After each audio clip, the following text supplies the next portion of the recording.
Good evening. The opinions and statements voiced by our guests do not necessarily reflect the opinions of this network. Enjoy the shows. You are listening to WBHM Digital Broadcasting, the best in paranormal talk only on Paranormal Experience Radio. Broadcasting live out of Birmingham, Alabama.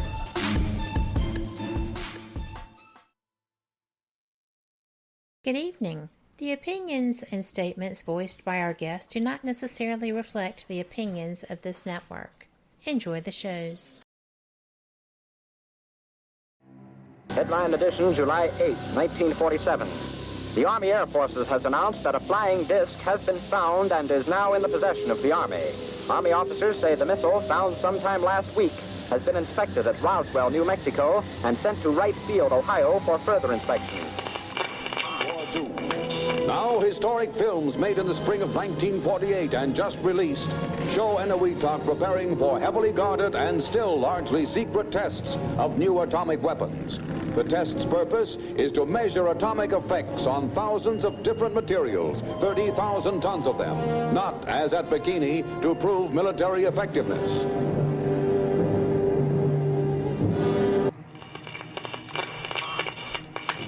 San Francisco police say that 9 persons have been arrested in a narcotics raid on the headquarters of the Grateful Dead, a widely popular singing group.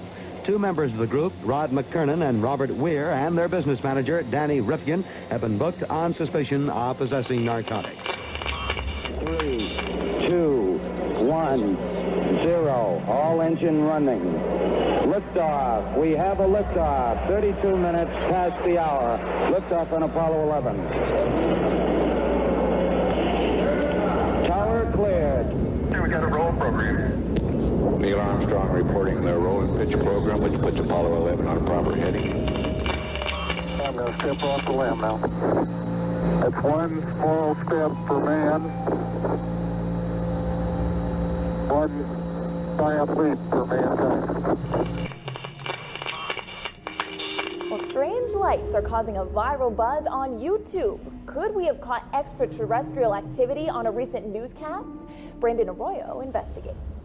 As the newscast ended, the controversy began back on September 26th. What is that light shining in the back of the dark night sky?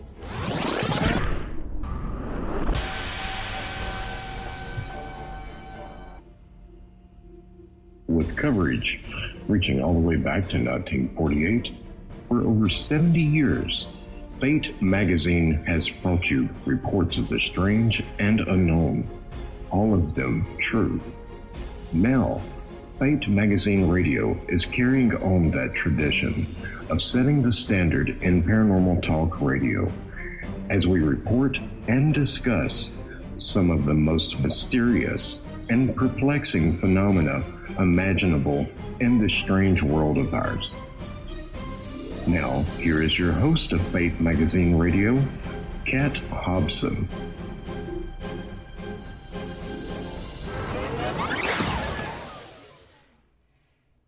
Good evening. Welcome to WBHM Digital Broadcasting. You are listening to Fate Magazine, the online voice of Fate Mag. I am so glad to have you here, and of course I meant to say Fate Magazine Radio, but a little discombobulated for some reason. We are going to have such a great show, though. I have got a guest who fascinates me. His work is brilliant. He is.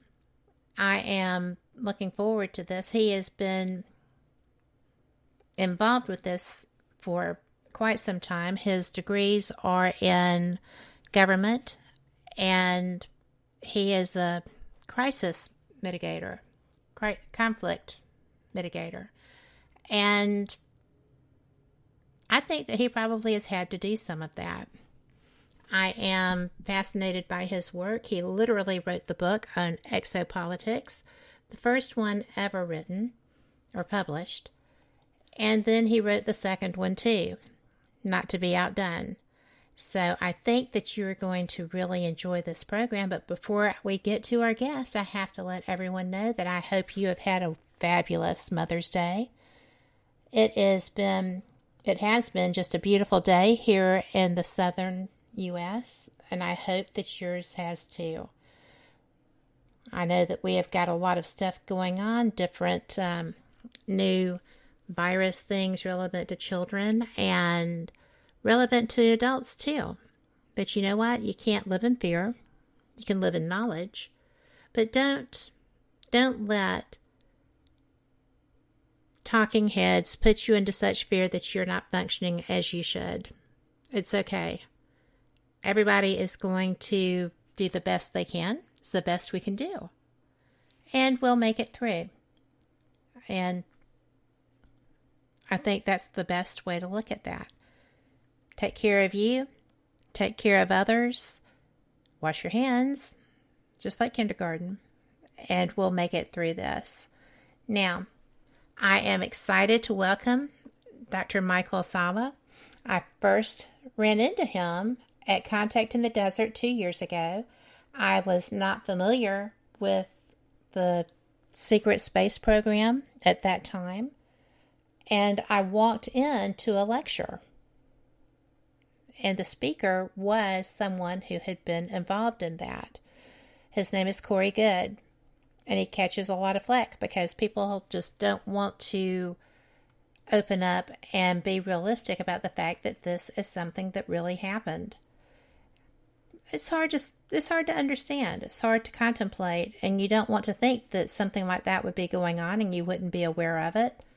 But you know what? Your government is not always your friend. And if they don't trust the citizenry to not overreact or panic, I still say that War of the Worlds with Orson Welles was a trial run for disclosure. And humanity failed miserably. I don't blame them. I wouldn't tell us about it anymore either after that. But Dr. Salla, welcome. Thanks for having me on the show, Kat, and I'm very much looking forward to talking about this research on secret space programs.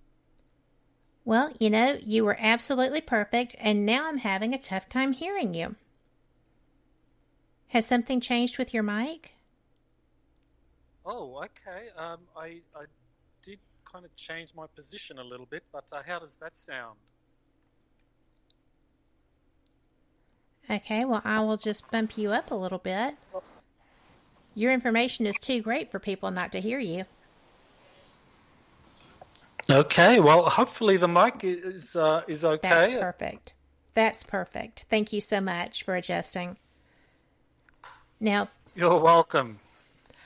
Well, like I said, your information is too good for people not to hear it.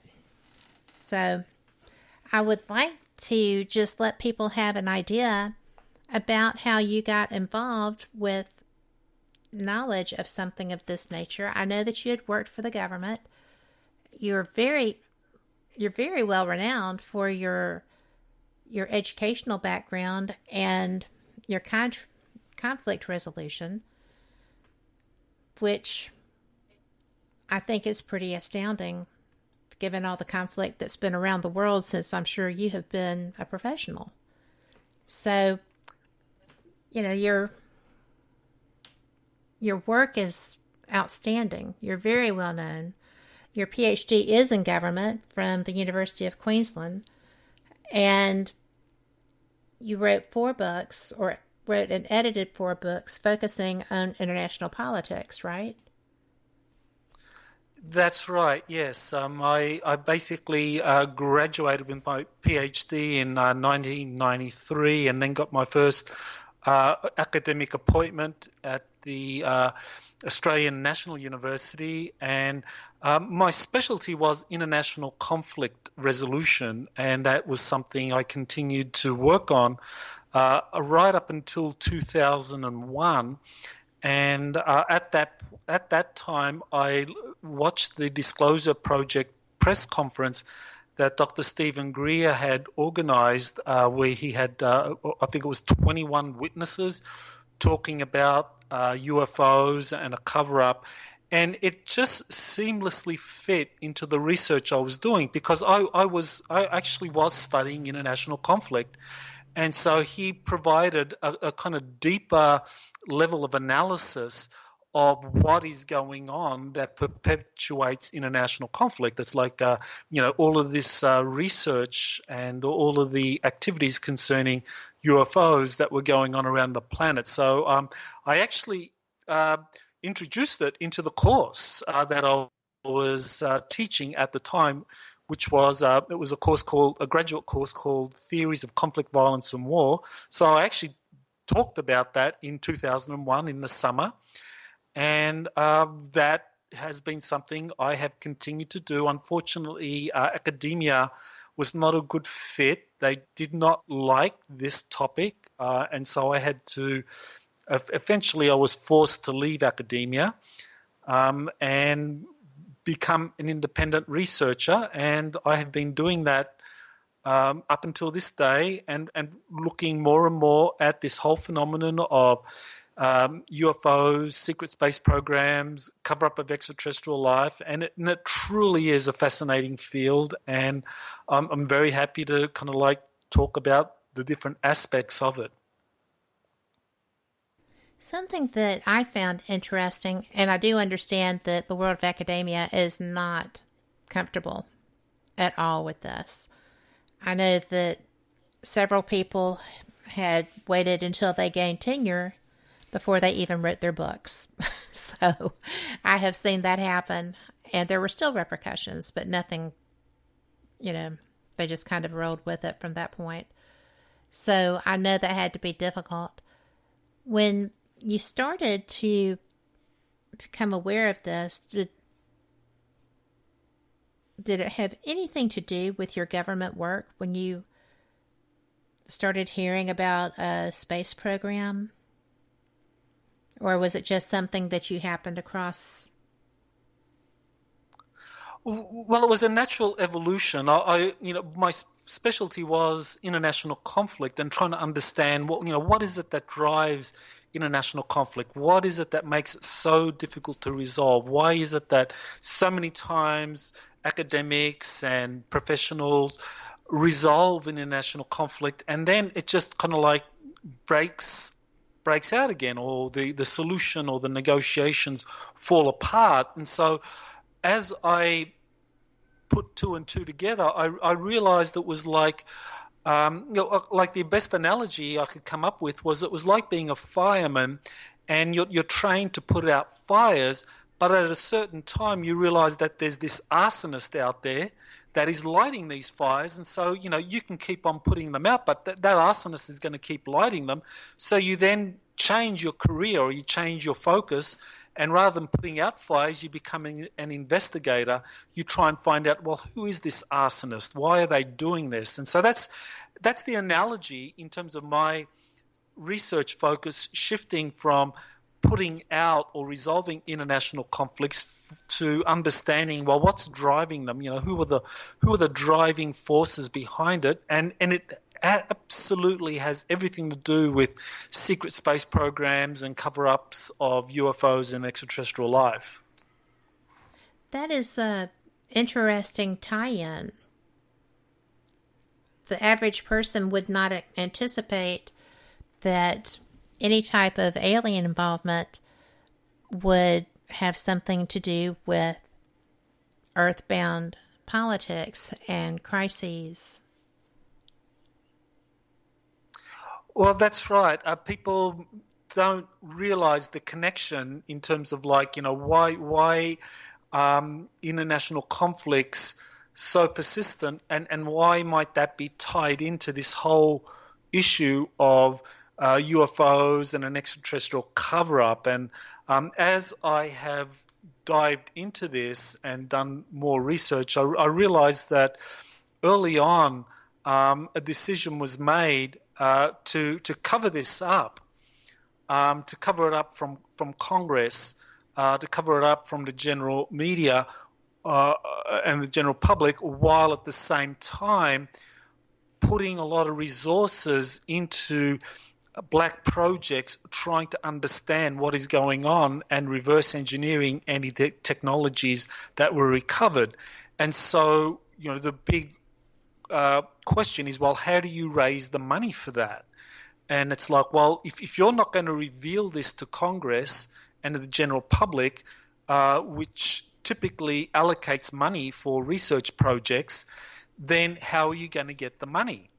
And so this is where it ties in international conflict, because international conflict provides an ideal cover for generating enormous sums of money that kind of gets siphoned off to all of these different aspects of these conflicts, and so people lose track of where the money is going, but a lot of it ends up in these black projects that are basically trying to reverse engineer these recovered technologies and to develop anti-gravity vehicles, or some people call them alien reproduction vehicles. But essentially this is the big tie-in that the question is not are UFOs real? The real question is, what have governments and militaries been doing ever since the UFO phenomenon began? Well, is it actual fact, to your knowledge, that the crash in 1947 was the first alien craft that, if there was an alien craft gotten, I believe there's really no doubt, that was the first piece of equipment that we were able to attempt reverse engineering? And did other countries also get that information? That's fascinating, the history of the UFO crashes. The first crash that really had significance was there were two incidents. One was in Cape Girardeau in Missouri in 1941, and some alien technology and even a body was recovered and taken to the U.S. Congress and to Wright Field in Ohio. And also there was another incident in Los Angeles in February of 1942, and again a craft was recovered and taken to Wright Field for study and analysis. And so they were the first two incidents, and because of those incidents there was an organization that was set up called the Interplanetary Phenomenon Unit, and it absolutely existed. I mean, this has been proven through FOIA requests and responses by the US Army and the Air Force that the Interplanetary Phenomenon Unit was created, and based on available documentation, a lot of it that has been leaked. We trace the origins of the Interplanetary Phenomenon Unit to early 1942, immediately after the Los Angeles incident. So in terms of, what is the most important, or what was it that basically set things off for the United States? It was the 1942 Los Angeles incident, where the Interplanetary Phenomenon Unit was set up under the leadership of General Douglas MacArthur. And really, from that time on, the US began to acquire as much intelligence on UFOs from around the world as it could. And it was after the Second World War that the US military, and in particular the Army Air Force, that then became the United States Air Force in September 1947, began serious studies and reverse engineering programs of these recovered craft. And all of that got going in 1947 in terms of like the setting up the infrastructure for the development, the study, and the reverse engineering of these recovered craft from around the world. That's just astounding. Well, how do they maintain any kind of, plausible deniability when it is a program that is well known? Those crashes were well known. I spoke with a woman whose father was the minister in the Missouri case, who went to the crash site. So there were a lot of people who were aware of these things that were happening in the general public, not just military people and researchers. So how did they maintain any level of deniable plausibility with that? Well, it was a very different time. I mean, we're talking about the era just after the Second World War. We are talking about a time when the U.S. Public believed in whatever the public authorities or official kind of authorities, whether we're talking the military, we're talking government, or we're talking FBI, whatever they had to say, this was believed to be the unvarnished truth. And so if the authorities said something, that was officially the truth. And so it meant that people who talked about UFOs, talked about meeting extraterrestrials, or talked about crash retrievals, whenever the public authorities had anything to say to the contrary, that was believed. So, one of the most famous incident was the Roswell incident in 1947, where you actually had the initial press releases going up by the Army Air Force from Roswell, basically saying that a flying saucer had crashed in Roswell. It made worldwide news, and then by the end of the day, you had one of the Army Air Force generals basically going on the public record saying, well, it wasn't a flying saucer after all. It was, in fact, just a top secret balloon project. And so the public believed it because this was the Army Air Force telling us that this was what was really going on. There wasn't any serious questioning of what the Air Force had to say. Now, with hindsight today, I mean, people would question the logic of that and say, well, how could seasoned Air Force investigators who were trained to understand the differences between all of these different types of aircraft confuse a flying saucer for a crashed balloon? But in those days, it was accepted that, because the Air Force general said it, then that must be the truth. And so people uncritically accepted it, as did the general media. Fascinating. We have to take our first break. So this is just great information. We will be right back. Y'all come back to you. You are listening to WBHM Digital Broadcasting, the best in paranormal talk only on Paranormal Experience Radio. Broadcasting live out of Birmingham, Alabama.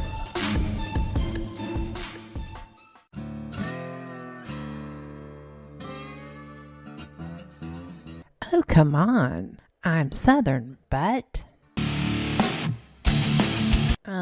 Nope. That'll do. Hello. I am Kat Hobson, host of Paranormal Experience here on WBHM Digital Broadcasting out of Birmingham, Alabama. I enjoy having guests from all areas of the paranormal, from ghosts to ufology to cryptids and beyond. You'll find some of the best researchers in their fields bringing you some great information. Join me on Wednesday nights from 8 to 10 p. Eastern here on WBHM Digital Broadcasting. To the believer, the evidence is overwhelming. To the skeptic, there will never be enough. Hello everyone. Join Kevin and Jennifer Malik, the host of Paraversal Universe, every Friday here on WBHM Digital Broadcasting. Also heard on WCET FM and The Rift. Log on or tune in as they check out the mysteries found within the 8 categories of the unknown and unexplained, including ghosts and haunted places, aliens and UFOs, theology and mythology, cryptids and monsters, urban legends and folklore, conspiracies, metaphysics, and forbidden archaeology.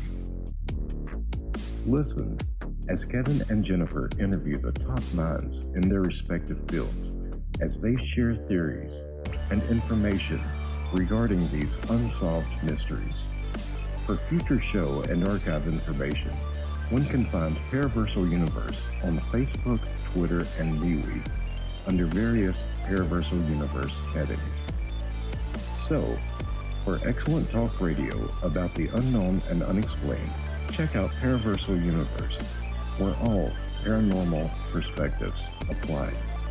Brought to you by the Northern Wisconsin Paranormal Society, Ltd., and produced by WBHM-DB.com. Thank you for listening to WBHM Digital Broadcasting out of Birmingham, Alabama. The time is 23 minutes after the hour. Welcome back to Fate Mag Radio. I am Kat Hobson, your host, and I am joined this evening by a really special and wonderful guest. I hope that you're enjoying this as much as I am already, Dr. Michael Salla. And we were discussing the crashes and how people in the era of Missouri and LA and Roswell were still willing to believe their government, even though other people had seen what was there when the government came up and said, oh, no, you know what? We were so mistaken. That was not a flying saucer. That was crinkly foil paper. That was a balloon. They believed them or accepted it. And can you see that happening now? Well, I think now people are much more suspicious about government motivations. They understand that governments have agendas and they do lie. We know from Watergate. I mean, I think the Watergate hearings and the Watergate incident was a time when the American public really was shocked to find out, just how much governments can lie, can cover things up. And so ever since Watergate, I think the American public has become much more sophisticated. But even today, people are really, beginning to question, how far does this UFO cover-up go? And, what's been happening, who was involved. But for me, the important question is, tracing how the different government and military departments responded to this, because even though on the one hand things haven't changed much, if you look at what critics are saying, things haven't changed. I mean, now you have critics saying that, the UFO phenomenon doesn't exist because there's no reliable evidence proving that there's anything to it. That's the same argument that was made back in the 40s and 50s. There were critics back then saying the same thing. The military was saying the same thing. But what has changed is that more than 70 years has elapsed, and what we know based on leaked documents is that the U.S. military did set up reverse engineering programs. They did set up top secret think tanks to look at all of this technology that had been recovered and come up with a strategic plan for researching, developing it, and then eventually deploying it in terms of a secret space program.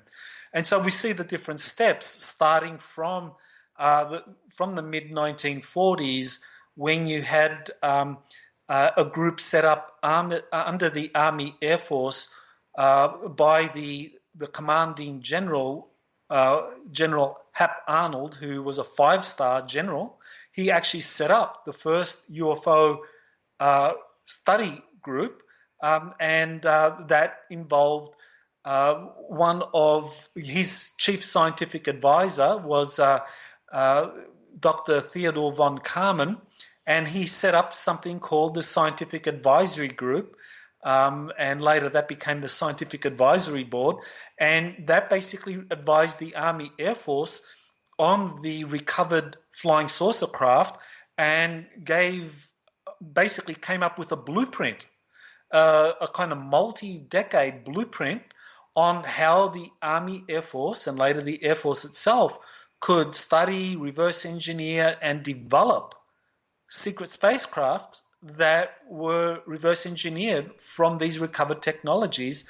And so you actually have a kind of like a history starting from the 40s under General Arnold and Theodore von Karman to the development of these flying saucer craft that the Air Force began to deploy in the 1960s and the 70s. And so then you actually have squadrons of these things being deployed in the late 70s and the early 80s. And by now, you actually have multiple squadrons of different configurations of anti-gravity vehicles, whether they're flying triangles, whether they're flying saucers, or even flying rectangles. Mm-hmm. These are all reverse engineered craft that can be traced to those initial study groups that were convened by General Hap Arnold with Dr. Theodore von Karman back in the mid-1940s under the Scientific Advisory Board. And so the documentation is available, and so you can kind of see how all this unfolded. That really is fascinating, because you don't consider that for everything, especially government-oriented, there has to be paperwork. And I know that with FOIA and everything, people can get a lot, but is there still a lot of it that's just in general public files? Well, what's been very helpful for me in my research are the Majestic documents. These are documents, I don't know if you've covered those in past shows, but they only are... with Stanton. Okay. Well, Stanton Friedman, he was a really... he basically did a lot of research, and he did a book on the Majestic documents. And so, as you well know, he said some of these documents, like the Eisenhower briefing document, was genuine, and other documents he didn't agree with.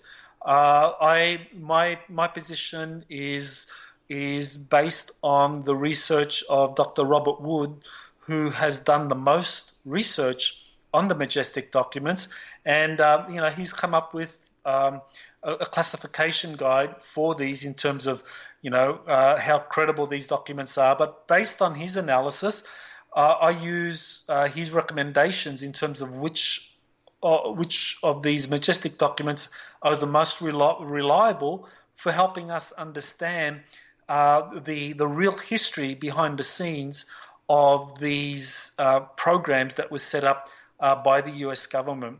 And the Majestic documents, when you combine them with FOIA documents that have been released that give us a lot of information confirming some of the things. For example, the Majestic documents talk about the Interplanetary Phenomenon Unit, and yet it was the FOIA documents that actually confirmed that the Interplanetary Phenomenon Unit did exist. So that's a good example of how you actually have official documentation confirming something that leaked documents that haven't been officially accepted as genuine to be accurate.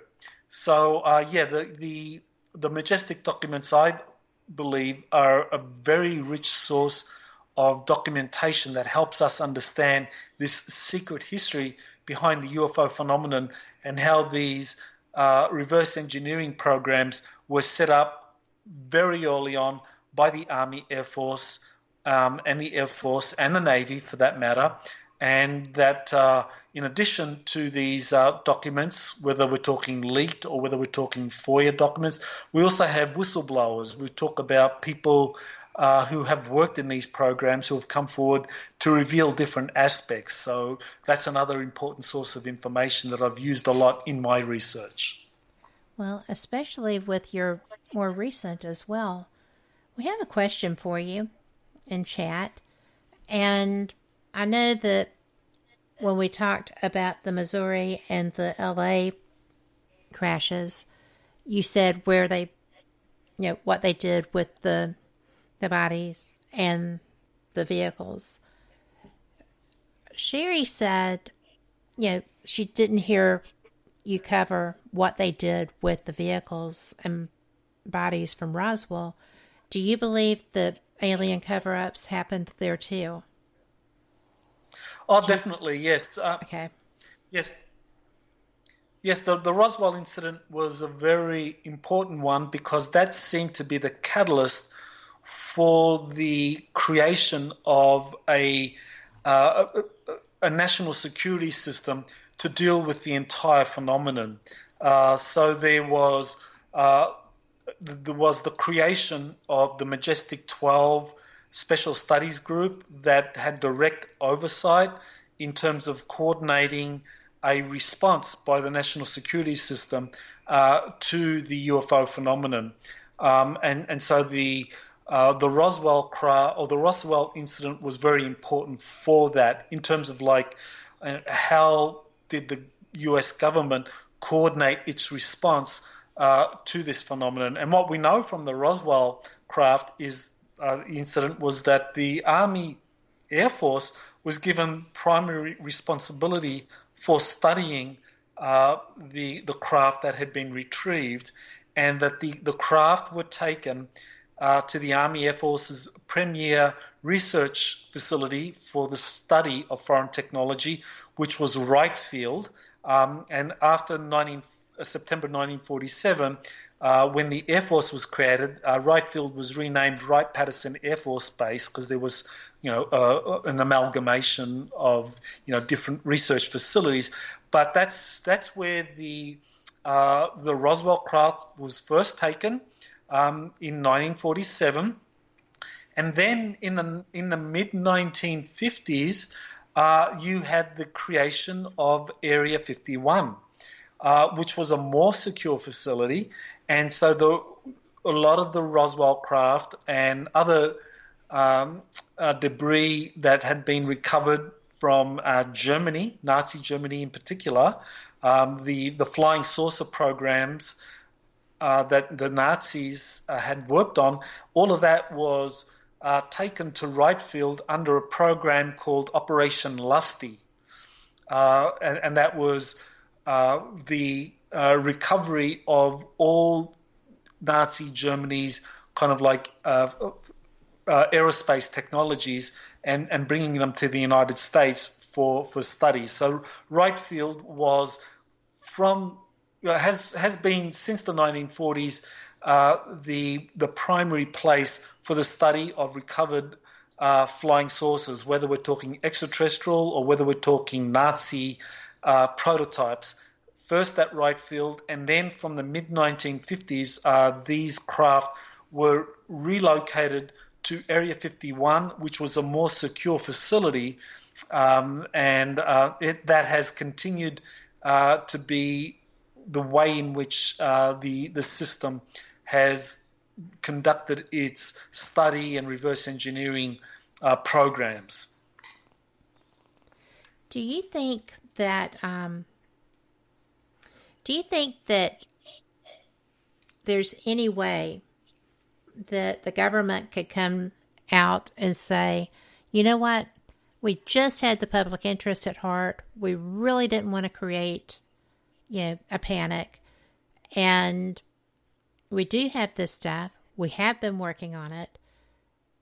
And the things that you see, the triangles, the two-story rectangles, the whatever, is actually still just, us trying to reverse engineer these things. And by the way, we have these guys that go away for 20 years and come back 10 minutes before they left, but think nothing of that.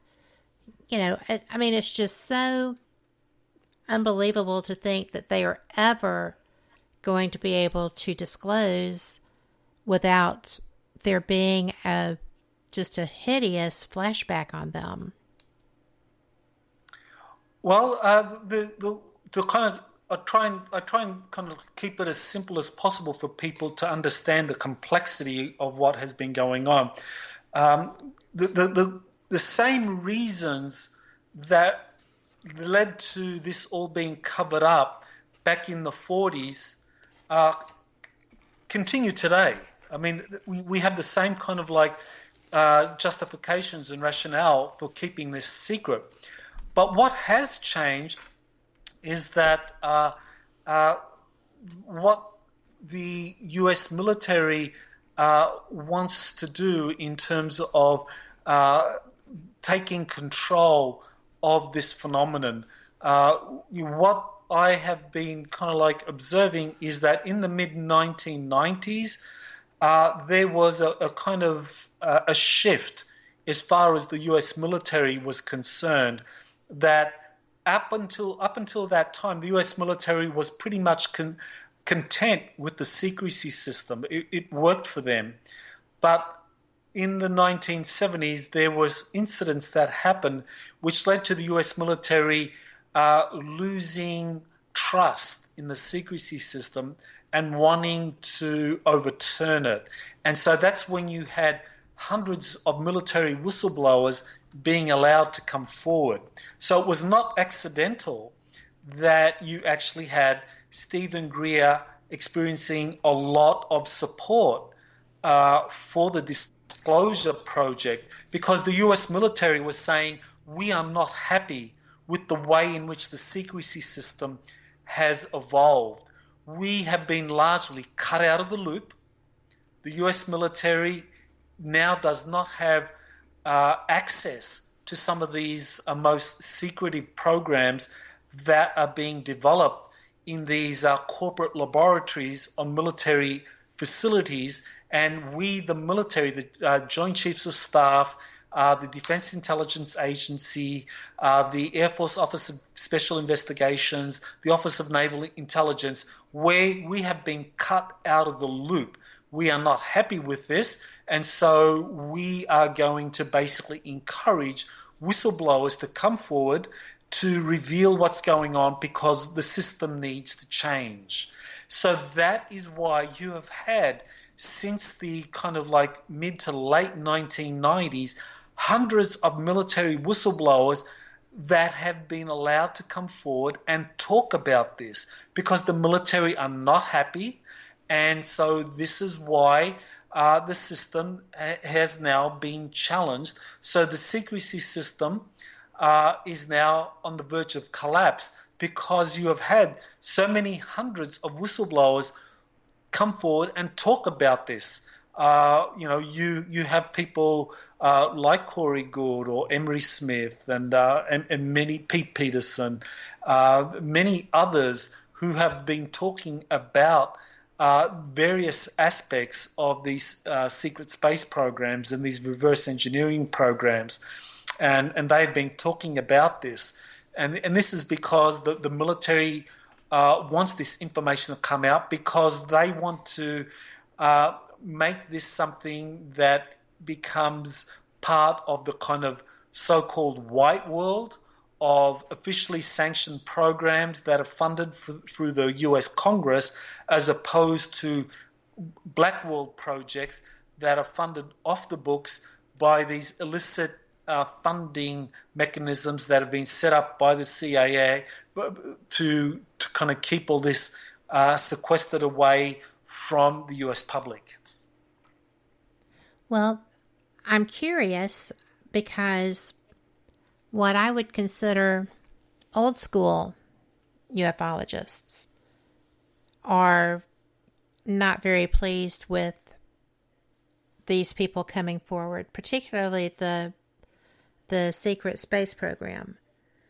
I have heard just as many people who are long-term, almost lifetime researchers and documenters, and people who speak very publicly at events and such. They've got books and lots of research and lots of time involved in the field, who are very almost mocking of whistleblowers who are coming forth now. And yet these are the people that have been screaming the word disclosure for a decade or more. And so I don't know what to make of the fact that we have to go to break. But we will be right back because I would like to get your take on that, because these are people that should have a vested interest in this coming forth. So we will be right back in just a couple of minutes. Y'all come back too. You're listening to WBHM Digital Broadcasting, the best in paranormal talk, only on Paranormal Experience Radio, broadcasting live out of Birmingham, Alabama.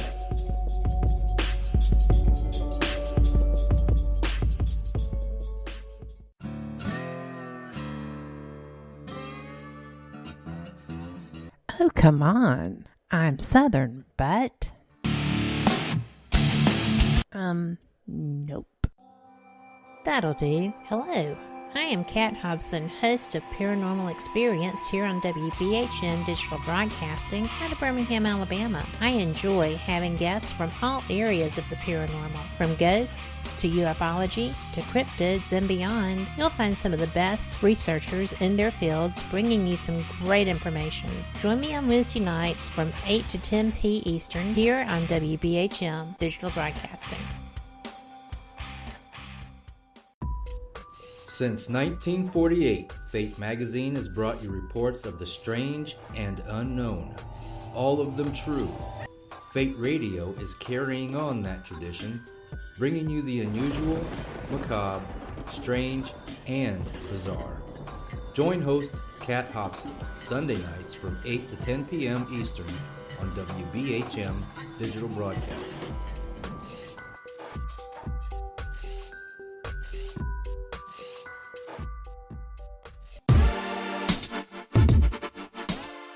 Listening to WBHM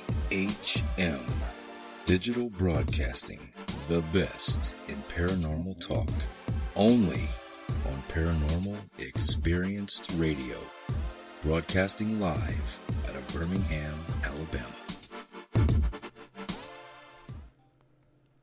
Welcome back to Fate Mag Radio. This is Kat Hobson, your host with my guest, Dr. Michael Salla. I needed to get that water myself. So I was just curious. We were talking about all the people that basically put together this disclosure project, right? Who have been asking for this. And now we have whistleblowers coming out like Corey and Pete and Emery, who are saying this is what has been going on. This is, we participated in this. And one thing that I have found is that, as individuals, their stories do not change. And I feel that were they not being honest, that would be something you would see.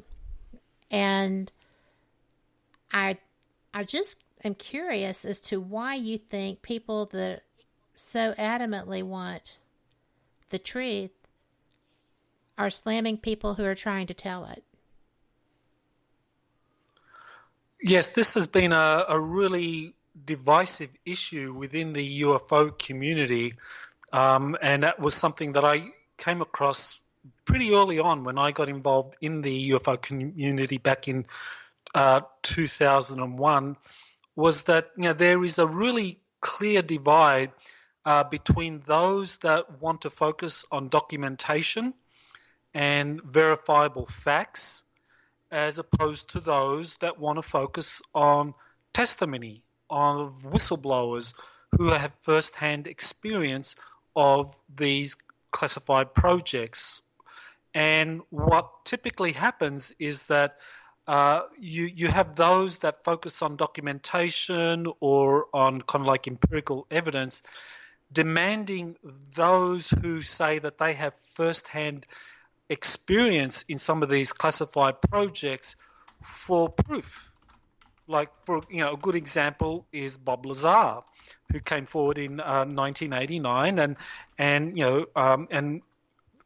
there were a number of prominent UFO researchers, and probably a good example is Stanton Friedman, who I think is an excellent researcher.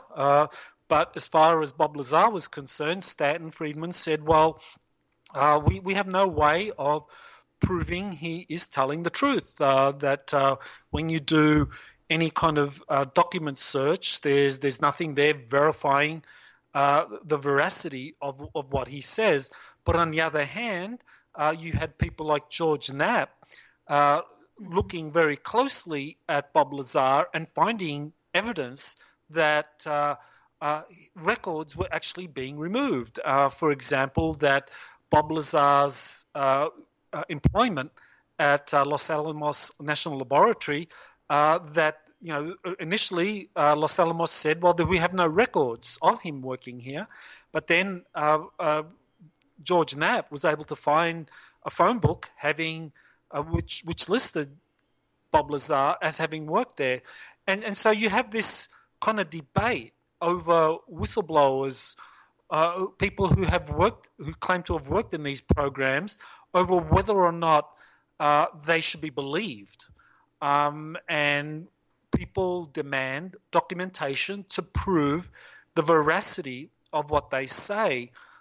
But in a way, we've kind of like you kind of put the cart before the horse, because when you demand evidence to prove the eyewitness testimony of someone, you have put the cart before the horse, because the thing is, eyewitness testimony is court admissible evidence. It is evidence. Absolutely. You don't have to provide evidence.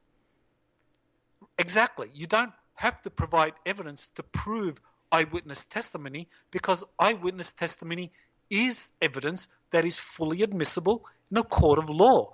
What you have to do is actually provide the opposite, which is provide evidence that these people are telling a lie. That's what needs to be done. And that would be my criticism of a lot of UFO researchers today, who say, well, Corey Gould or Pete Peterson or Emery Smith or Bob Lazar or Mark, many whistleblowers, they would say, well, where's the evidence proving they're telling the truth? And I would say, well, no, they are providing eyewitness testimony. You have to provide evidence that they're telling a lie, and they don't have evidence. Well, it actually, I was curious about that. I mean, I know a lot of these researchers and respect them greatly. I think their work is brilliant, but innocent until proven guilty, right?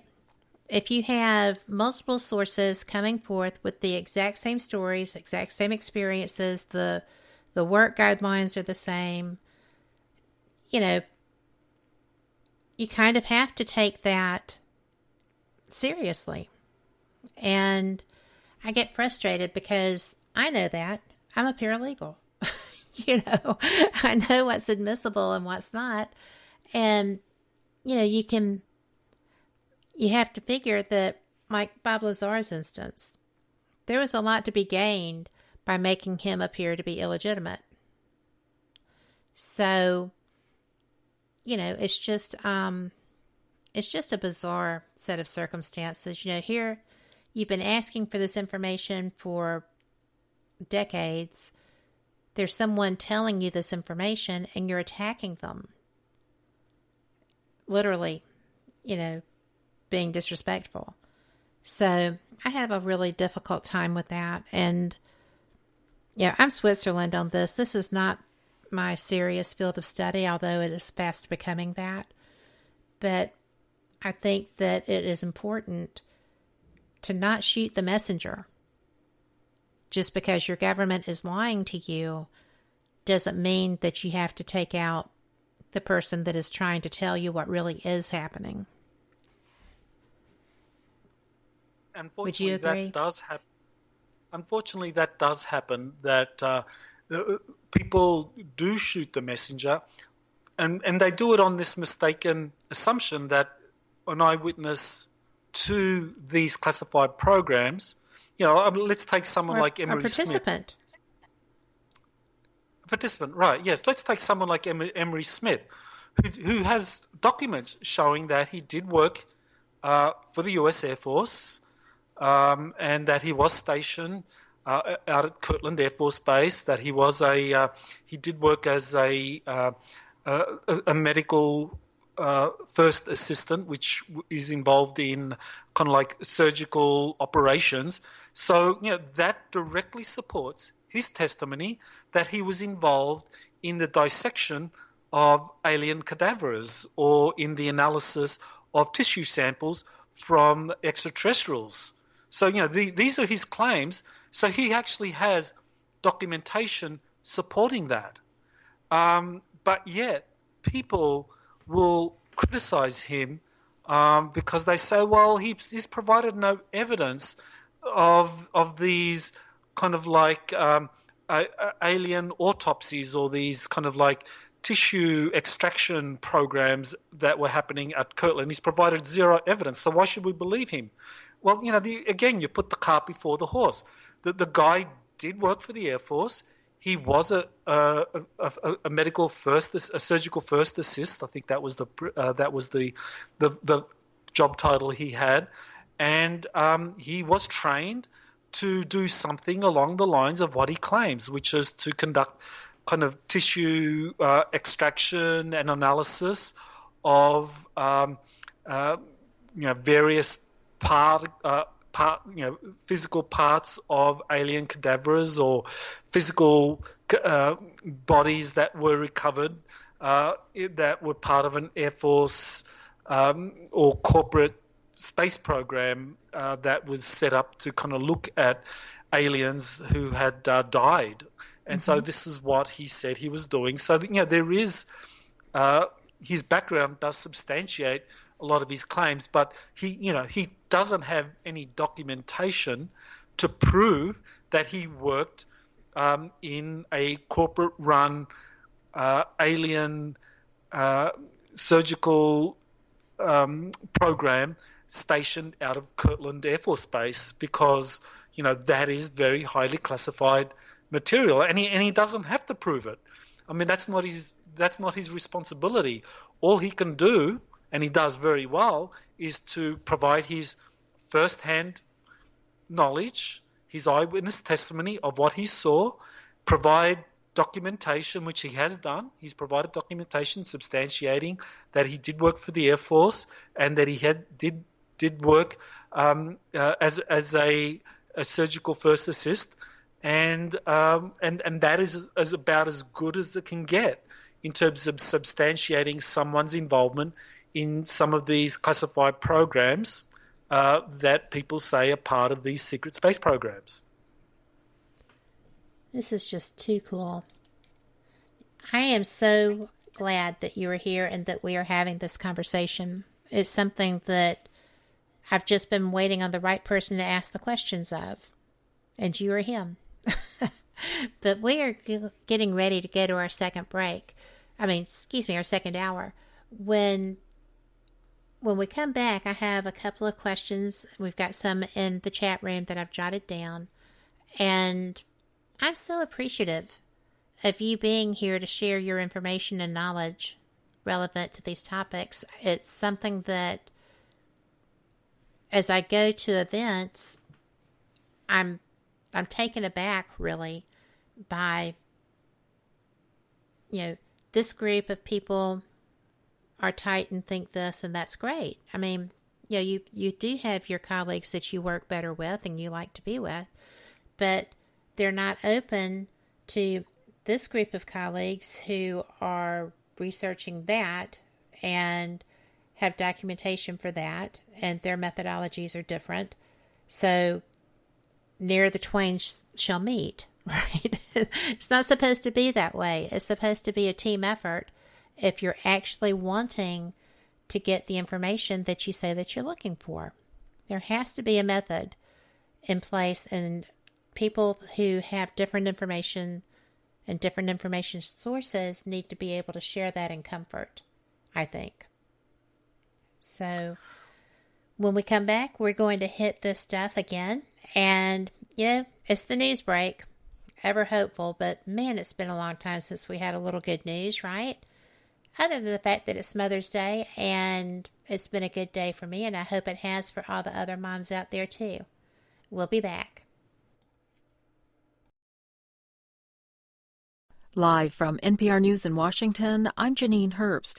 Treasury Secretary Steven Mnuchin says the worst of the nation's job losses is yet to come. NPR's Hannah Hageman has more. Just 2 weeks ago, Mnuchin was saying the economy would quickly rebound over the summer. However, he told Fox News Sunday, the reported numbers are probably going to get worse before they get better. The U.S. saw more than 20 million jobs lost in April, and the unemployment rate soared to nearly 15%. That rate surpasses the post-World War II record of almost 11%. Mnuchin also says the White House is considering additional stimulus measures, including a payroll tax cut. But he says the administration is not in favor of simply bailing out states. Hannah Hageman, NPR News.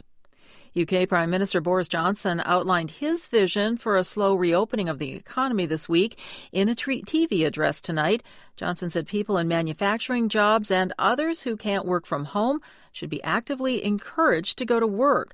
And he says starting Wednesday, outdoor exercise limits will be canceled, but the Prime Minister stressed that social distancing guidelines still have to be observed. He spent a week in the hospital receiving treatment for COVID-19. After 8 weeks of confinement, France is getting ready to begin lifting its coronavirus lockdown tomorrow. It was one of Europe's hardest-hit countries. NPR's Eleanor Beardsley has more from Paris. Over the next 3 weeks, schools will gradually reopen, starting with preschools and elementary schools Monday. Shops, too, will open their doors, but not bars or restaurants, which will remain closed at least into June. In Paris, 20,000 police officers will be on patrol in the city's metro system to make sure people respect social distancing measures. Dr. Yves Cohen, head of resuscitation at two big Paris hospitals, is still worried. If the French are not careful, we could face a second wave, which would be more terrible than the first, he says. Cohen says in the first wave, every patient was treated, but he fears a second wave would overwhelm Paris hospitals, which have not completely recovered. Eleanor Beardsley, NPR News, Paris. The Pennsylvania National Guard has been deployed to assist 7 long-term care facilities that are fighting COVID-19. That includes the Brighton Rehab Center that has more than 300 cases and 71 deaths. Congressman Connor Lamb has more on the Guard's duties. Some places they've done mentoring or teaching to the staff about how to deal with infectious diseases. In others, they've directly cared for the residents. It's not clear where the Guard will stay when they're helping the care centers. Meanwhile, New York City Mayor Bill de Blasio plans to do more than double the number of city workers deployed to act as social distancing ambassadors. This after an outcry over racial disparities in the city's enforcement of the policy. De Blasio says around 2,300 people will fan out across the city to help remind people to stay at least 6 feet apart. This is NPR. Mexican officials are warning family members not to visit their moms on this Mother's Day. As NPR's Carrie Kahn reports, it's a tough order in a country where Mother's Day is one of the most celebrated days of the year. Health officials say the next 2 weeks will be the peak of the coronavirus spread in Mexico, especially in and around the capital, currently the hotspot for the outbreak. Authorities are urging tighter lockdown procedures and telling families not to visit their mothers or gather for Sunday fiestas. More than 3,300 Mexicans have died from COVID, although the numbers are believed to be much higher due to very limited testing in the country. Mother's Day is the third most important shopping day in Mexico, generating last year more than $2 billion in revenue. Officials have shut down dozens of public markets, including the largest flower market in Mexico City, hoping to discourage gatherings. Access to cemeteries have also been restricted, as well as mariachi serenades in many states. Carrie Kahn, NPR News, Mexico City.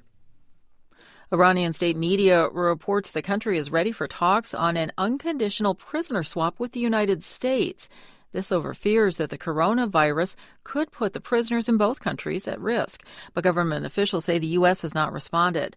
Both countries each released one prisoner in December before the beginning of the pandemic.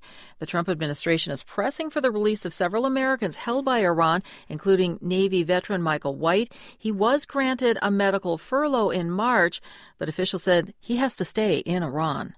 I'm Janine Herbst, NPR News in Washington.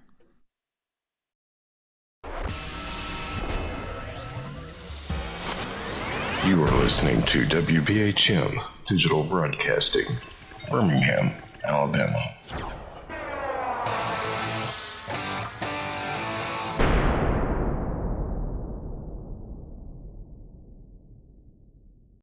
Welcome back to WBHM Digital Broadcasting out of Birmingham, Alabama. The time is 5 minutes after the hour. Welcome back to the second hour of Fate Mag Radio, the online voice of Fate Magazine, and I am Kat Hobson, your host. I have to tell you that this has been, for me, a fun show already, and I have had a lot of questions, and so has our chat. So I'm very interested in all these answers that we're getting. This is something that is not necessarily my wheelhouse, but I'm having fun, and the longer I study this topic, the more in my wheelhouse it becomes.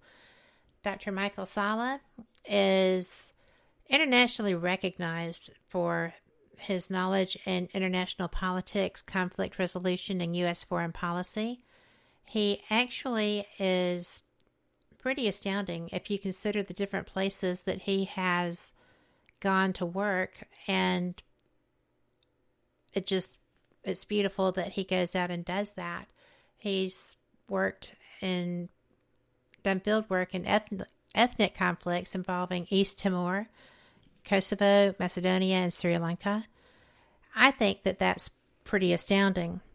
What else I think is astounding is that he is a pioneer in the development of exopolitics, the study of the main actors, institutions, and political processes associated with extraterrestrial life. I find that very neat, and we have been discussing the different types of disclosure, Michael, that people are looking for, and we were discussing people who are coming forward with first-hand knowledge and experience, who are being kind of ridiculed and tossed aside by people that want to say that, there's no proof of what they say, and their testimony is considered proof. So we have to find a way for these guys to be able to not be victimized by people who are actually looking for the same thing and actually looking for what they're offering. Are you there? Right. I am. Yes, I think you're very low again. What has been happening is that people who do expect whistleblowers or insiders to provide hard evidence substantiating their stories, what they're overlooking is that these people give us an insight into this very classified world of special access programs. Some of these are unacknowledged, and so basically that means that even members of Congress are not briefed on what is happening in these programs.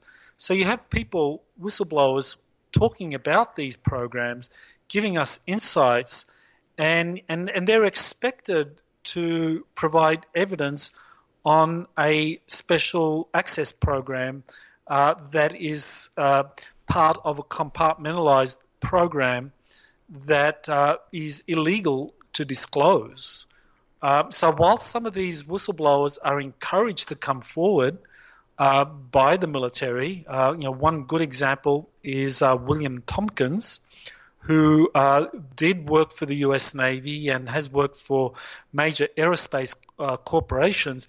He was actually encouraged to come forward by a Navy admiral to talk about his experiences in these programs, and he has revealed a lot of the circumstances and a lot of the details of these programs that he was involved in. And incidentally, the second volume of his memoirs was just released on April 30. So we're talking about just less than 2 weeks ago.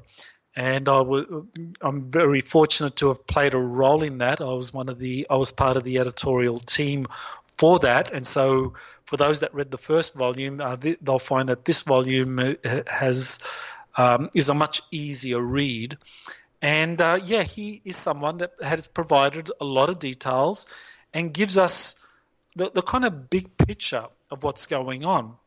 And while I think it's perfectly acceptable for people to ask for documentary evidence and hard evidence supporting their claims, I think that's perfectly acceptable. I think that when such documentation or hard evidence can't be provided, that doesn't mean the whistleblower or the insider's evidence or testimony should be dismissed. That's the major mistake that a lot of my colleagues make. They demand hard evidence or documentation, and when it's not forthcoming, they dismiss the insider's testimony. And that's a big mistake, because what you do is two things. One, you dishonor the person who often comes forward at great risk to reveal what they were involved in. You dishonor them and what they have done, because it is a very courageous act to be a whistleblower. And the second big mistake is that you're ignoring information about a secret world of study, development, reverse engineering, and deployment of these secret space programs that were all based on recovered extraterrestrial technologies, sometimes with the assistance of extraterrestrials themselves. I mean, this is incredible when you look at the scope of what's been going on, and these insiders give us, their perspective on what's going on. And so to dismiss all that just because that whistleblower or insider doesn't provide documentation or hard evidence to your satisfaction, I think is really, dishonoring the whistleblower and really is kind of like not seeing the forest for the trees. I would agree with that. I hope that we find a method for people to come together with this, because it's really important. It should be all on the same team, seeking the same answers. But that's just me. Now, I told you that we had some questions, and I have one in particular that I would like to ask you. It is about, we were talking about reverse engineered craft and how, we're told that, for an example, we're told that the triangles, the big black triangles, are ours, right?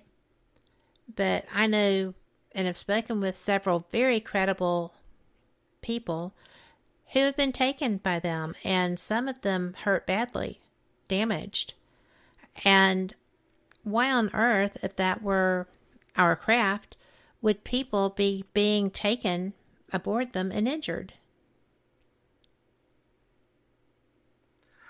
Right. Well, that's a very complex issue right there, Kat. I mean, because people are taken on board some of these craft, and sometimes what's happening is that there's an overlay of an extraterrestrial abduction with a military abduction. And what typically happens is that extraterrestrials might take someone, whether it's voluntary or involuntary, they will take someone, and something happens on their craft.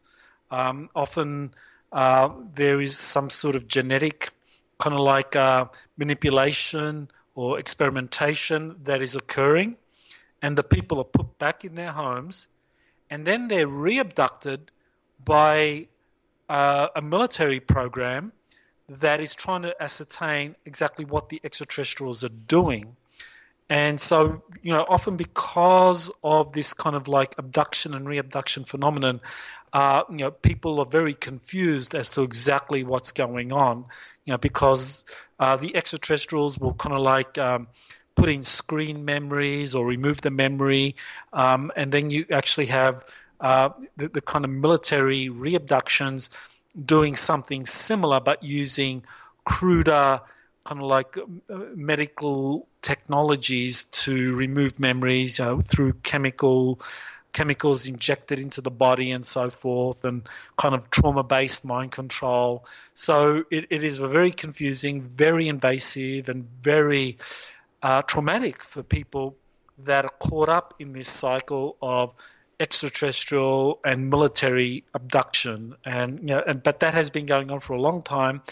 And the craft, they have different configurations. Some of these craft are flying saucer crafts. Some of them are triangle-shaped crafts. So, yeah, there are different types of craft. And the triangle craft, they have been reverse engineered from these early alien technologies that were recovered.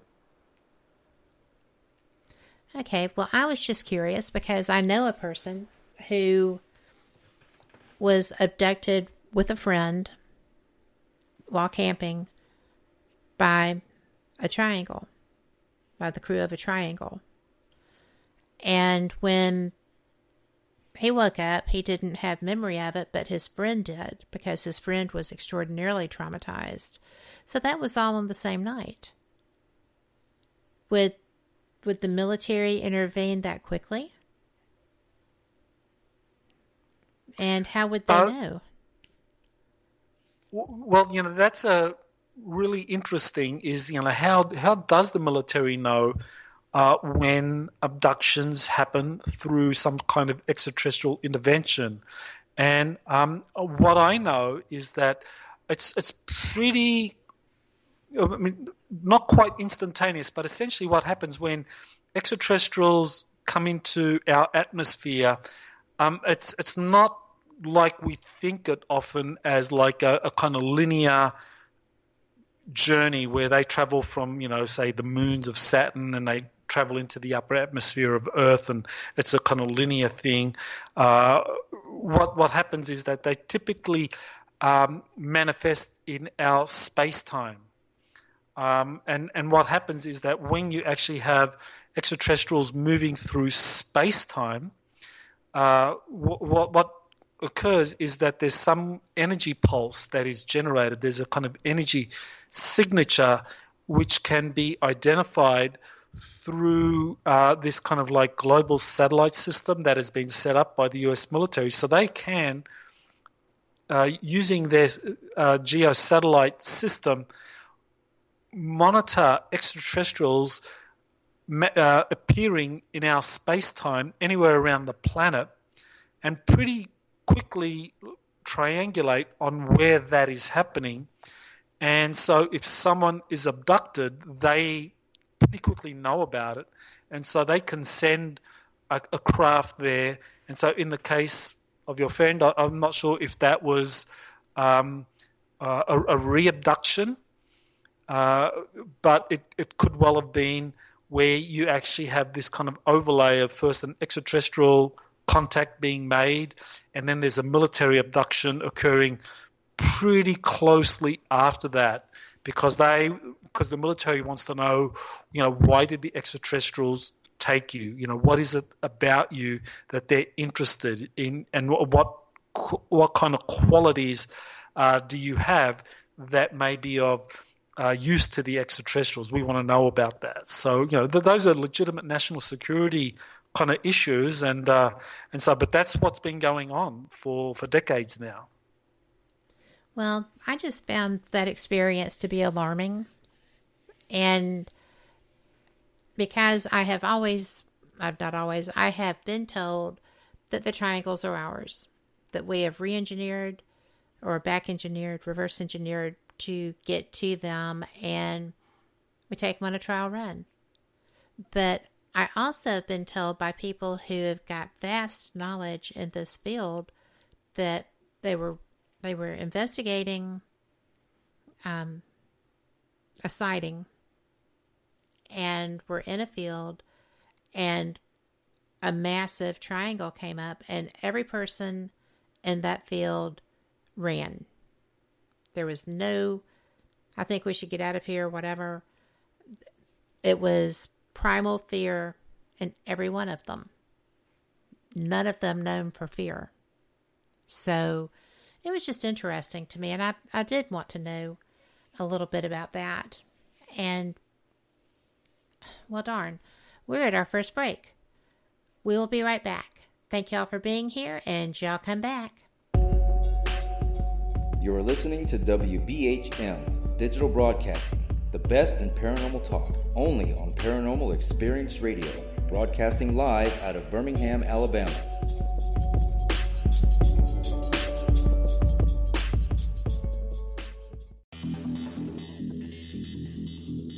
Several U.S. presidents are on record talking about the UFO mystery. Yeah, Presidents Jimmy Carter, Ronald Reagan both had UFO sightings of their own, but the current presidential campaign might be the first in which UFO disclosure has been championed by a major party candidate.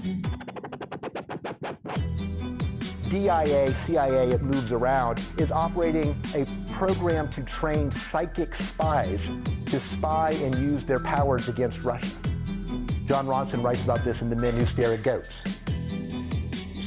The first known sighting of a ghost took place right after Abraham Lincoln was assassinated in the late 1860s during the administration of Ulysses Grant. Project Paperclip, Clinton releases it all in 1998. Possibly the unequal cooling of its surface. I say, do you still think it's a meteor, Professor? I don't know what to think. The metal casing is definitely extraterrestrial. It's a place where UFO hunters and scientists gather to examine paranormal activity in the region. Some of the documents, this is bringing Nazi scientists into the United States to work here. So we fought against the Nazis, and it's not, this again is not a revelation. As early as 1947, 1946, we knew some of this, right? On the paranormal, will we see U.S. President Barack Obama's foreign policy go intergalactic in a quest for gold stolen by aliens? We'll tell you at least how the White House responded to claims the chief executive has been teleporting to Mars. But let's get to today's Capitol account. UFOs, hauntings, psychic abilities, conspiracy, ESP, cryptozoology. There are many things that remain unexplained in the inexplicable world around us, and we're talking about them here, looking for answers on WBHM Digital Broadcasting, Birmingham, Alabama. The truth is out there. Thank you for listening to WBHM Digital Broadcasting out of Birmingham, Alabama. The time is 23 minutes after the hour. Welcome back to Fate Mag Radio, the online voice of Fate Magazine, and I'm Kat, and we are back with Michael Salla. And Michael, thank you so much for being so informative and willing to answer all these questions. That's just fantastic, and I appreciate it. Oh, you're welcome, Kat. Now, we have 2 questions in chat, and I want to go ahead and get to those, if that's okay with you. So, sure. Thank you. One is, do you ever get to analyze people's pictures of UFOs? And if so, how many have actually made you think, whoa, that's definitely a UFO? Because I'm sure with what you do that people probably are always showing you and telling you their experiences. Right, that's a very interesting. A lot of people have great UFO photos. That is something that I have looked at a little in terms of like analysis of some of the photos that are said. I'm not an image analyst, so what I tend to do is focus on photos provided by people who have direct experience with whether it's an extraterrestrial entity or whether it's with a secret space program, and who have some kind of evidence in terms of photos of the craft. So there have been some photos given to me by a person based out of Florida who has both been taken by a military space program and has also been aboard an extraterrestrial spacecraft. And so he's talked about his experiences and was fortunate to take photos of the craft as they were leaving. So that's kind of like pretty rare to have an experiencer who has photos of the craft as they're leaving, and sometimes he has photos of the craft before his experience, but typically he's taken the photos later. So that's very helpful. But in terms of, there's a lot of people that send me their UFO images, and some of them are very, very impressive. But I tend to focus on kind of whistleblower and insider testimonies because that's what I feel I have the most expertise in, because professionally that's what I've been doing since the early 1990s. Before I began working in this field of UFO disclosure, I was traveling to different countries and talking to witnesses and people talking about human rights abuses. And so I got to interview people. And so that's always been my focus, is like people's stories. What did they see? What did they experience? And kind of like analyze that and put that out in some systematic way. And so I continue to do that. But nevertheless, I still, when there is some kind of photographs or video that substantiates that eyewitness testimony, then I'm very happy to look at it. Well, I think that would be fun. So when I was at Contact in the desert, this woman had tons of imagery of craft that she said came up over the hill behind her house. She lived in San Diego, the San Diego area. And I was like, we never get that where I live. That's pretty fun. But her other question here is, do you think all aliens look alike or similar, or do you think that they're able to take on different forms, I guess, like shape-shifting? Well, I do know that extraterrestrials have very different physiologies, and so they kind of like cross the spectrum in terms of how they look, and even things like height. I know that one of the earliest references I had to the different the different number of extraterrestrial races visiting us was Clifford Stone, who is a very credible insider, whistleblower, served for 22 years in the U.S. Army. And he says that he was involved in these crash retrieval operations, and he says that very early on, back in 1979, that's right, 1979, that he says that he was given a medical manual for rendering first aid to extraterrestrials that may be found in some of these crashed flying saucer incidents, because he was part of the first responder team that was sent by this classified program to UFO crashes. And he says this medical manual basically provided details on how to respond medically to 57 different types of extraterrestrials. Holy wow. And then that's right. So that was back in 1979. He said that he was given that medical manual for the first time, and so that kind of gives us an idea. Well, that's like 40 years ago, and so now people, Emery Smith, Corey Good, and others talk about about 100 different extraterrestrial civilizations visiting us or being involved in Earth's kind of like history, and they vary from human-looking to insectoid-looking or reptilian-looking. Some of them can be very, very large, as large as like 50 feet tall. Others can be 6 inches tall. So, yeah, you have many different types of extraterrestrials. But one thing that is a characteristic of all of these different physiologies of these extraterrestrials is that they are all intelligent species able to develop and deploy advanced aerospace technologies from different star systems. So they are highly intelligent and very advanced. That is astounding. It sounds like someone who knew that worked on Men in Black, right?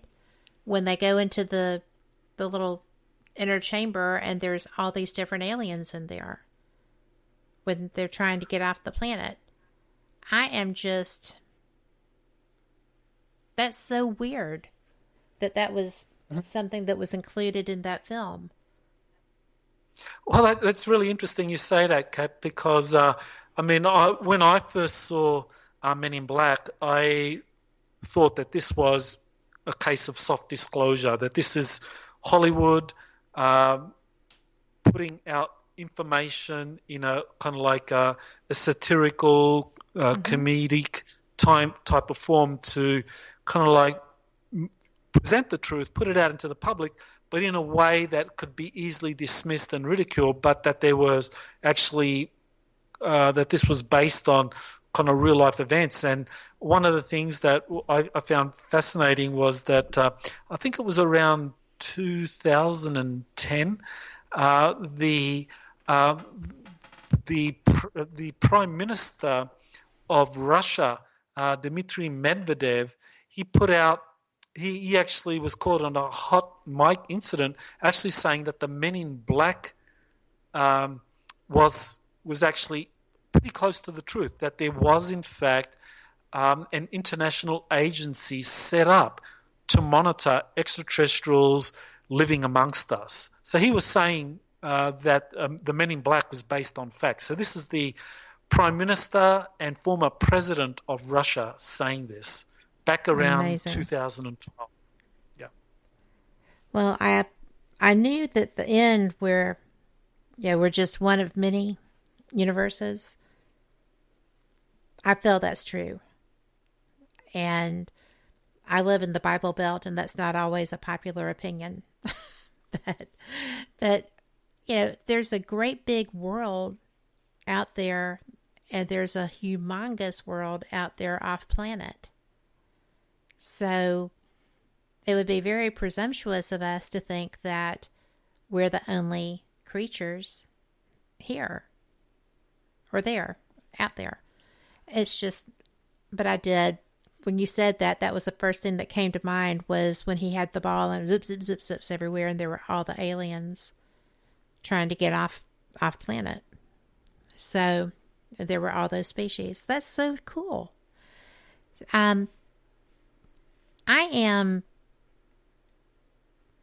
so fascinated by this whole conversation, but we've got a part that I definitely want to get to before the show is over. But before we get there, you had mentioned Daniel Sherwin in the break. Yes, he was. He worked for the U.S. Air Force for 12 years. He was involved in communications for the Air Force, and he was assigned to the NSA for a secret space, for a very highly classified program. So what he described was that after he was trained in Air Force advanced communications with their most sophisticated electronic equipment, he says that he was also trained to do something that was part of a highly classified compartmentalized program at the NSA. And what he then discovered was that this involved communicating with extraterrestrials. And basically what he discovered was that the NSA or his handlers within the NSA were basically monitoring these communications from these grey extraterrestrials, giving data on the abductions that they were conducting around the world. And Sherman basically said that he realized that agreements had been reached between the US military with these grey-looking extraterrestrials in terms of people being abducted and having genetic experiments conducted on them, and that part of the condition for these agreements was that these abductions would be reported to the NSA, who would then kind of relay it on to whatever government entities were trying to monitor all of this. That's astounding. So, did you take from that the agreement was simply a U.S. ET agreement? What it showed,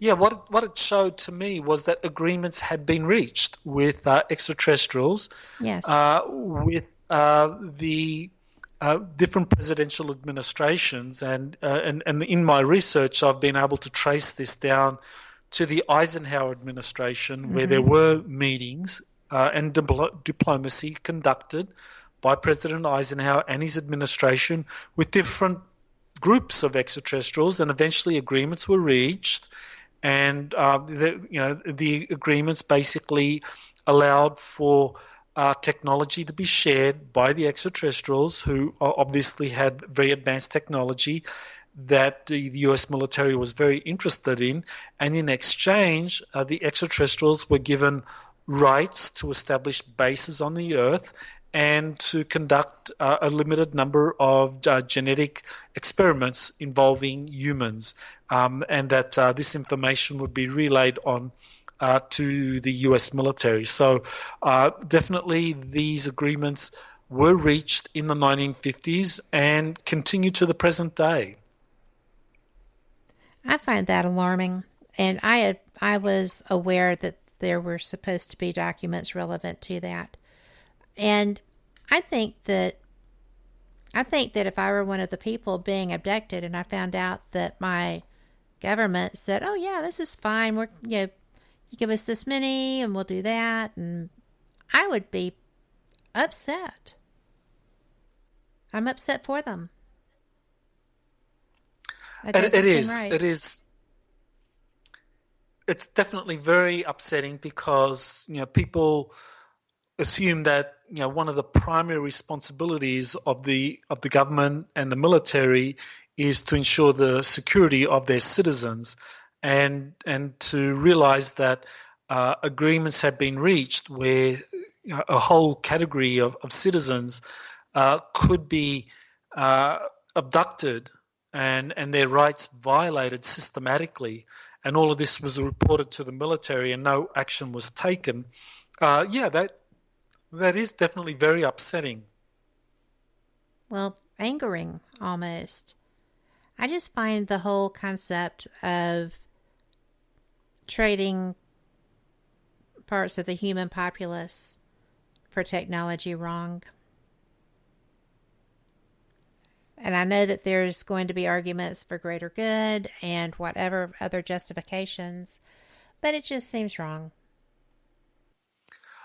Well, yeah, exactly. I agree. But, I mean, we need to keep in mind from the military perspective, I mean, they're thinking very much in utilitarian terms. And they're thinking, well, what's going to benefit national security? If we kind of like give these aliens permission to do this, we're going to get advanced technologies that are going to help us to protect the rest of America's citizenry. And while we might sacrifice the rights of a limited number of Americans, the vast majority of Americans are going to benefit because we're going to develop advanced space programs where we can maintain the American way of life for decades to come, rather than saying on principle grounds no, and our enemies we know will agree to this. And this is where you look at countries like the former Soviet Union and present day China, and I think the U.S. military would say, well, if we say no, the Russians and the Chinese are going to say yes, and they're going to get an advantage over us. And at the end of the day, they're going to have more advanced technologies than us. So let's agree to this on utilitarian grounds. Well, that's fine, but I would say your family first. And unfortunately, that did actually happen. A lot of the military did allow their families to become involved in this, and there were reasons for that. There was a really good a kind of series that was the executive producers were Steven Spielberg was part of the producers of this series. I think it was called Abducted. I think it was about 3 seasons, and in fact, it did involve.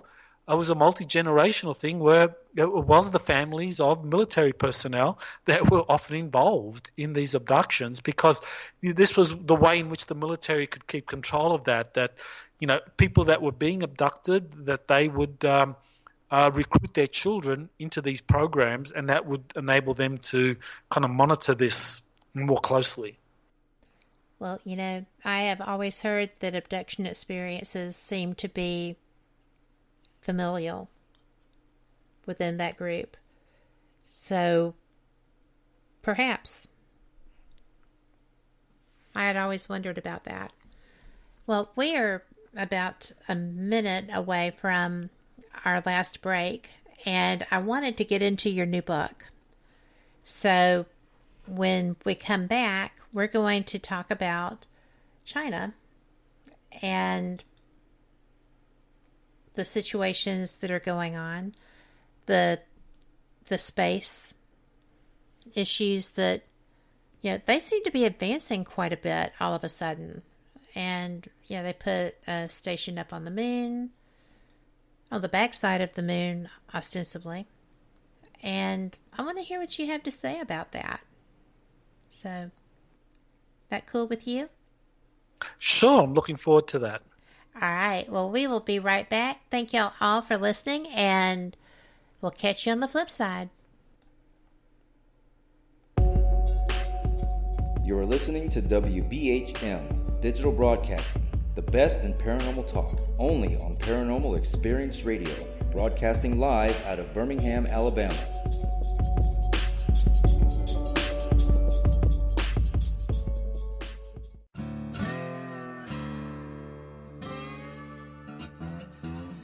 Oh, come on. I'm Southern, but... Nope.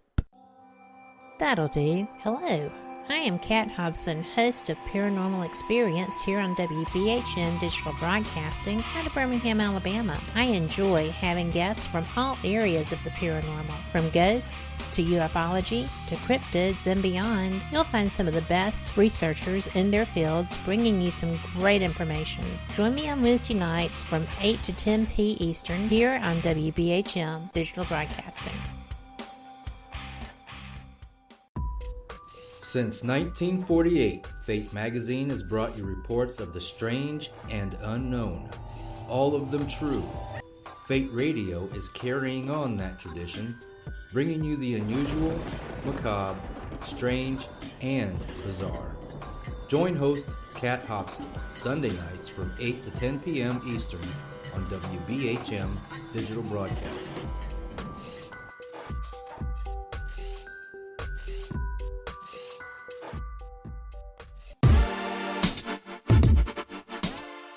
Listening to WBHM Digital Broadcasting, the best in paranormal talk, only on Paranormal Experienced Radio, broadcasting live out of Birmingham, Alabama. Thank you for listening to WBHM Digital Broadcasting out of Birmingham, Alabama. The time is 45 minutes after the hour. Welcome back to the final segment of Fate Mag Radio. I am so glad that you're here, and I hope that you have enjoyed all of this information because, you know, I'm going to have to go after the show and process this. This has been fascinating. And, Michael, I am just so appreciative of you being here and being so open and sharing the information with us. But your new book, Rise of the Red Dragon, Origins and Threat of China's Secret Space Program, I cannot wait to get through it because they have really been stepping their game up, and now with what's going on in the world today, there is other stuff too that's probably all part of the same program. What can you tell us about that? Well, I think the important thing to keep in mind is that China's economy has enabled it to put a lot of resources into its military plans for colonizing outer space. And China's military, the People Liberations Army, is well aware that the United States has developed a secret space program. They know about the electromagnetically propelled spacecraft that were reverse engineered from recovered extraterrestrial craft in the 1940s and so forth. And the reason they know this is because a Chinese scientist was involved in the very first reverse engineering programs that had been set up in the United States. His name was Dr.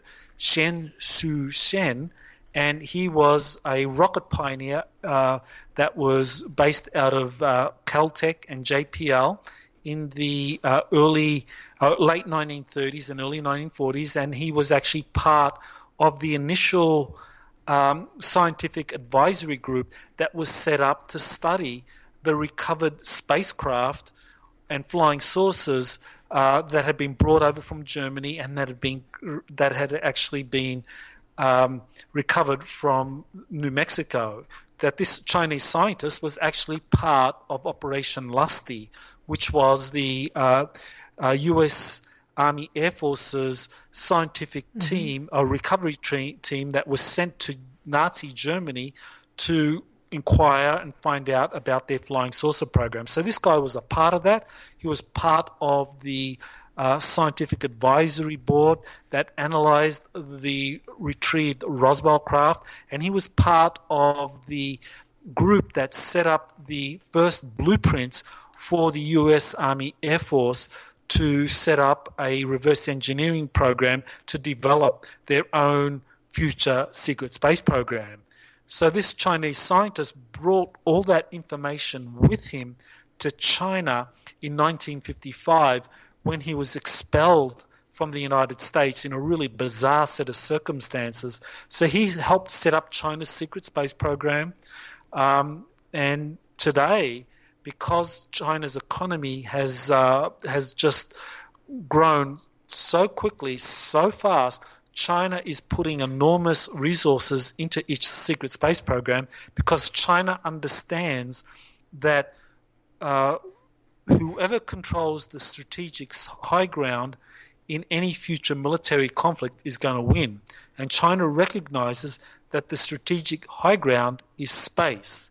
So whoever has the greatest number of satellites and anti-satellite systems and kind of Earth orbital weapon systems, and also is able to deploy technologies on the moon and in orbit around the moon, they are going to be the ones that is going to be in control of the strategic high ground. So when the United States and China eventually kind of butt heads in terms of who's going to be in control of space, China is setting up its space infrastructure so that it can win that conflict. And China well understands that because the United States has diffused its military resources in this kind of full spectrum response to what's happening around the world, whereas China is focusing on these space technologies, that China is going to develop an asymmetric advantage in space. And this is what is really freaking out a lot of US national security planners, because they know this. And this is one of the reasons why the Trump administration has accelerated the development of Space Force, because the US military knows that China is pumping all its resources into developing squadrons of anti-gravity, electromagnetic propelled spacecraft in space. They're developing space destroyers, space cruisers, whereas the US has only been kind of like developing a small number of squadrons that are fairly old. And so the US military understands if they don't change their approach very soon, by 2030, the US might have 5 squadrons of advanced electromagnetic anti-gravity craft in space, whereas China has 20 or 50 squadrons. And so they understand what the consequences are going to be. So this is why Space Force is being accelerated. And yet so many people mocked him when he said that. That sounds like it's something that was actually needed. Totally. I mean, this current administration under President Trump is very responsive to the needs of the U.S. military. And Trump's advisors have been telling him that, this whole kind of like political focus on Russia is just nonsense from a national security perspective, that from a national security perspective, Russia is not a threat at all. China is the threat. China's economy makes them, for the next several decades, the United States' preeminent threat, not only around the planet, but in space. And the U.S. Military has been saying that we need to get more and more resources in space. And you need to have a Space Force set up so that we can start getting the public to support what we're doing, because once the public realizes the full spectrum of what China is doing in space, what China is doing in terms of developing its resources for countering America's satellite networks, basically developing resource extraction on the moon, and eventually developing colonies on Mars. These are all part of what China plans to do, and they're putting a lot of resources into this because they have an asymmetric military strategy. They call it Assassin's Mace, and that is how you undercut a dominant hegemon such as the United States, is you go for their Achilles heel. And the Achilles heel of the US military is that they are not putting nearly enough resources into space compared to China, whereas China is concentrating on space. So that is why China is not trying to kind of like match the United States in terms of aircraft carriers, strategic bombers, or ICBM kind of delivery systems. China's putting all those resources into space, whereas the US is wasting a lot of resources on ICBMs and kind of like strategic aircraft bombers, which really is a waste, because the next battlefield is not going to be in terms of kind of like the oceans or like kind of like these ballistic missile systems being launched by bombers. It's going to be in space in terms of who takes out the other person's or the other side's satellite network system first, and who has the strategic high ground of bases on the moon from which they can launch weapon systems. Well, that's not alarming at all, considering that our previous administration defunded NASA, and I'm not sure what all else relevant to these things, because I know there's been a lot of catch-up being played as far as development of resources by the U.S. So I am just curious, do you know what they put on the dark side of the moon?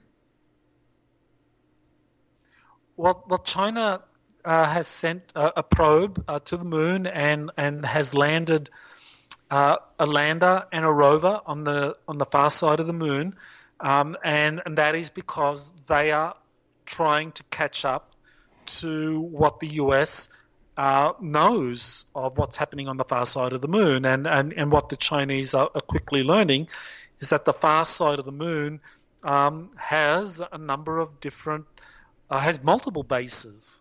Some of them are extraterrestrial bases. Some of them are bases belonging to secret space programs. So the Chinese are learning about this and developing their own extraterrestrial alliances. So the Chinese are establishing a presence on the moon because the only way you can establish a presence on the moon is to forge an agreement with one or more extraterrestrial civilizations and to be given access. And so that's what the Chinese have done. And so they have access to the moon, and they are now wanting to establish more of a presence on the moon, and eventually they want to do the same on Mars and do the same on some of the asteroids that are part of the asteroid belt. Just astounding. It sounds like a sci-fi movie come to life, doesn't it? It does, but we need to keep in mind that it's been nearly 80 years. I mean, we're talking 73 years since the Roswell craft crashed. Yes. And I think most people would accept that, yeah, okay, they did retrieve the craft. So that's more than 70 years of studying and reverse engineering alien technologies. And so do you think in 70 years that they haven't learned how to reverse engineer and build their own craft, and they've been deploying these and have been establishing a presence in space and on the moon and on Mars and on the asteroid belt and beyond? Of course they have. Absolutely. Absolutely. I mean, it would be foolish to doubt it, because especially Americans, but I think humans by nature are wanderers and explorers, and they seek different frontiers. And to be really corny and coin a phrase, space is the final frontier. Actually, I think our oceans are, because we know more about space than those, but I think that there's stuff underwater too. So I think we're forging ahead in all the frontiers. Well, that's interesting, because some of these anti-gravity craft that have been built are also capable of traveling underwater, and they're hybrid craft. So some of there are some patents that have been recently released by a Navy scientist that talks about these hybrid aerospace underwater craft that can travel under the water at 500 miles an hour and into outer space at 24,000 miles an hour. That's interesting. I did not know that. Mm-hmm. Yeah, some of these craft that belong to the secret space program, they're both able to explore what's happening in outer space, but also under the oceans, definitely. I just, I don't know. I just think that it's so amazing. And Sherry in chat is saying that she's having a hard time hearing right now how the U.S. is wasting millions of dollars on this. This is not a waste. This is a defense mechanism. And people are having financial difficulties because of this virus. Totally. But for that, you need to look at the source of that virus. That's not a U.S.-generated virus. So, we are trying to keep up so that we're not, I would guess, so that we're not annihilated or assimilated. Right. I agree, Kat, and I think it's always important to say that, truth is multifaceted and multi-layered, but as we get closer to the truth in one area, it enables the truth to emerge in other areas. So, as the more we learn about secret space programs and reverse engineerings and UFOs, the more in which the deep state, the secret government, operates with things like viruses and so forth, that becomes clearer as well. Well, we are at the end of the show, Michael. I can't believe it. I have had such a great time in this conversation and learned so much, but I knew I would. Thank you. You're welcome, and thanks for giving me a new audience to be able to share this information. Well, you just can't get it out fast enough, I think, for what all is happening in the world right now. I think that your new book is very timely and very important. So, do you want to give people your website? And I've already posted your Amazon page. So, your books are fantastic. And well, thank you, Kate. People can just go to my website, exopolitics.org. I have a mail subscriber list, so you can get new updates and articles. And I'm very active now on Twitter and Facebook, posting updates so people can keep track of my research. And the new book is called Rise of the Red Dragon, and you can find it on Amazon. So thank you again. Well, thank you so much for being here. I enjoyed you. And for everyone listening, I know, as we saw evidenced with Sherry's response to hearing about the dollars spent on this is not anything new. This has happened so much, so many times. I mean, you don't really think the Pentagon pays $20,000 for a hammer, do you? No. And yes, Independence Day is my favorite movie, one of them.